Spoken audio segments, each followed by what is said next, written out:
Freiheit! Nicht als großes Wort, sondern ganz konkret.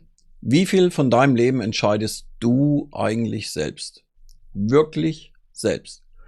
Das ist eine Frage, die mich seit Jahren beschäftigt. Aus eigener Erfahrung, aus Fehlern und aus Entscheidungen, die ich heute manchmal anders treffen würde. Wenn du in der zweiten Hälfte nicht nur funktionieren, sondern freier leben willst, dann bist du hier richtig. Schön, dass du da bist. Ich teile hier meine Gedanken, Entscheidungen und Lernkurven für mehr Freiheit mit Substanz. Viele Menschen sagen, sie wollen Freiheit. Aber wenn man genauer hinhört, meinen sie meistens etwas anderes. Mehr Sicherheit, ein höheres Einkommen, ein bequemeres Leben.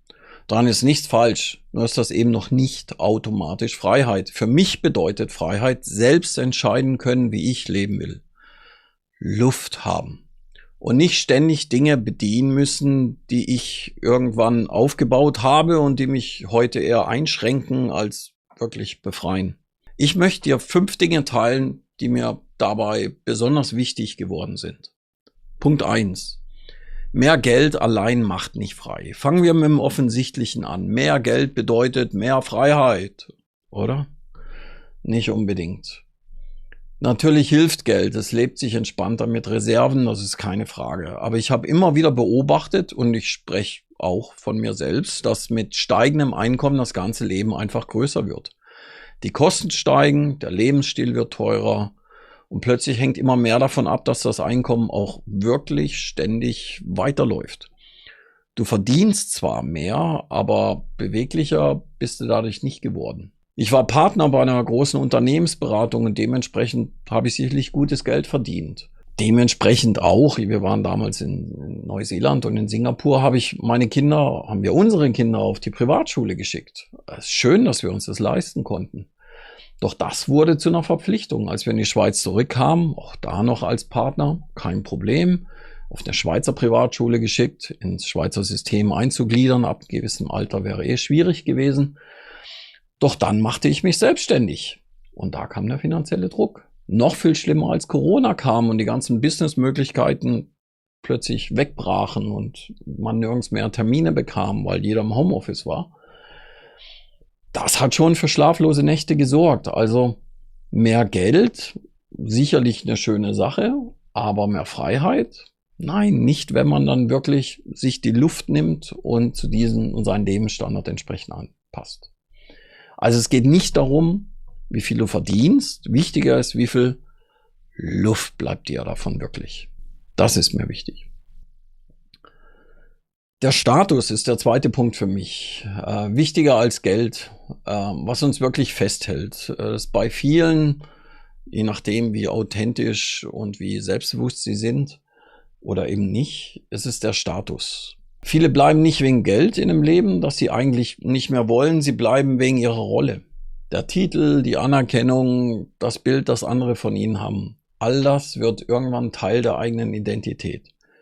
Und deshalb fühlt sich ein Schritt daraus eigentlich nicht wie Freiheit an, sondern eher wie Verlust. Ich frage mich, lebe ich mein Leben oder lebe ich ein auferlegtes Leben? Kaufst du ein besseres Auto als dein Nachbar? Gibt es Dinge, die du auch haben willst? Merkst du das Wort auch darin? Loslassen klingt immer leichter, als es ist, aber es ist unheimlich wichtig. Ich kenne kaum jemanden, der es wirklich bereut hat. Wenn du schon mal umgezogen bist und dich von vielen Sachen entledigt hast, schlimmer Moment. Doch danach, herrlich. Warst du schon mal in einer Situation, wo du dich von etwas gelöst hast und hinterher einfach leichter warst? Ist doch klasse, oder? Schreib's gerne in die Kommentare. Klarheit. Für mich der wichtigste Punkt, der dritte Punkt. Ohne Klarheit baust du das Leben anderer auf und nicht dein eigenes. Wenn du nicht genau weißt, wie dein eigenes gutes Leben aussehen soll, orientierst du dich automatisch an den Maßstäben von anderen.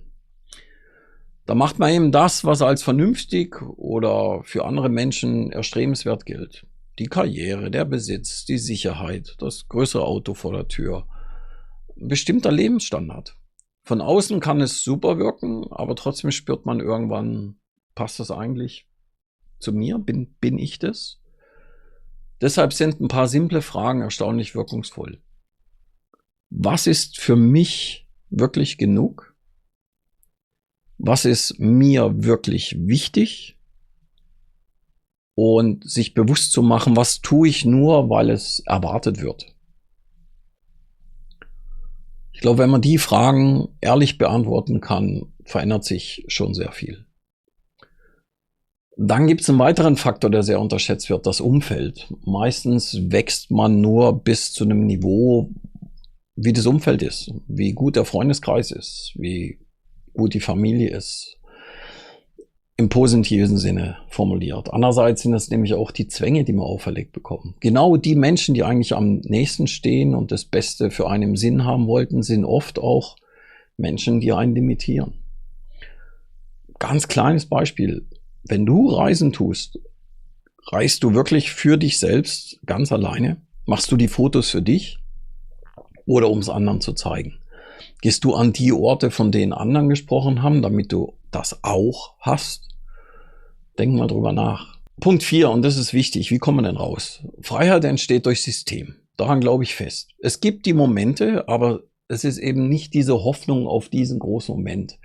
Viele stellen sich Freiheit als der große Wendepunkt vor. Irgendwann wird sich alles ändern. Mehr Geld, ich gewinne im Lotto. Bessere Umstände. Der perfekte Zeitpunkt. Wenn ich in Rente gehe, dann mache ich. Ja? Übrigens Rente für mich ein Gräuel. Ich liebe meine Arbeit. Ich arbeite gerne. Ich verändere gerne Sachen. Ich habe eine Passion dafür. Und in Rente zu gehen, solange ich nicht definiert habe, mit derselben Passion, was wirklich Rente für mich bedeutet, ist es ein Gräuel. Und nachweislich der gefährlichste Job der Welt, hat noch niemand überlebt. Also in Wirklichkeit passiert Veränderung viel unspektakulärer. Sie beginnt mit einer kleinen strukturellen Entscheidung. Manchmal wird einfach organisiert, anders wird bewusst reduziert, neue Gewohnheiten entstehen und mit der Zeit entsteht etwas sehr Wertvolles, nämlich Spielraum oder wie ich es oben genannt habe, Luft. Plötzlich merkst du, dass dein Leben beweglicher geworden ist. Nicht durch einen großen Knall, sondern durch ganz viele kleine Entscheidungen. Ja? Und diese Momente rückwärts betrachtet, ist es einfach. Vorwärts geplant ist es immer schwieriger. Rückwärts für mich, ich habe erst mit 45 in Finanzbildung Zeit investiert. Wie lege ich das bisschen Geld an, das ich habe? Wie schaue ich, dass sich vermehrt? Was muss ich pflegen? Welche Bildung brauche ich? Was muss ich wissen? Wie muss ich agieren? Wie gehe ich durch die Emotionen bei Geldanlagen? War für mich ein sehr wichtiger Moment. Habe ich erst mit 45 gemacht und es zahlt sich langsam aus und ich bin sehr froh, dass ich den Moment hatte und ich wünschte, ich hätte ihn mit 18 oder mit 16 gehabt. Also bewusst sich für Finanzen interessieren, bewusst sich für Gesundheit interessieren, für seinen eigenen Schlaf, für gute Ernährung, für Sport, der Muskelabbau, der im Alter stattfindet, dem entgegenzuwirken. Aber sich auch konkret damit zu beschäftigen, wie soll denn die zweite Hälfte aussehen in meinem Leben? Das sind alles bewusste Entscheidungen und für mich persönlich, und vielleicht geht es dir genauso, und ich hoffe, deswegen schaust du das auch an, einfach plötzlich in Rente gehen und dann wird alles anders. Nee, glaube ich nicht dran. 5. Punkt, und das baut darauf auf, Freiheit wird gebaut. Ja, sie wird nicht gefunden. Wenn ich das alles zusammenfasse, komme ich immer zum selben Punkt. Freiheit entsteht selten plötzlich. Du triffst eine andere Entscheidung, veränderst ein Detail im Alltag, löst dich von etwas, das nicht mehr passt. Und irgendwann merkst du, das ganze Leben hat sich langsam verschoben. Nicht spektakulär, aber spürbar. Für mich hat das wenig mit Romantik zu tun, als mehr mit Ehrlichkeit, also dieser romantische in Rente und dann alles wird schön, sondern die Ehrlichkeit, sich einzugestehen, dass mein eigenes Leben mir nicht mehr passt oder in Zukunft nicht mehr so passen wird und dann den Mut daran, etwas zu verändern. Das bringt mich dann auch zu einer Frage, die ich gerne mit dir teilen möchte. Ist es irgendwann zu spät, sein Leben noch einmal neu auszurichten? Genau darüber sprechen wir im nächsten Video. Wenn dich das interessiert, abonniere den Kanal. Darum soll es hier gehen. Mehr Freiheit mit Substanz in der zweiten Hälfte. Schön, dass du da warst. Bis gleich.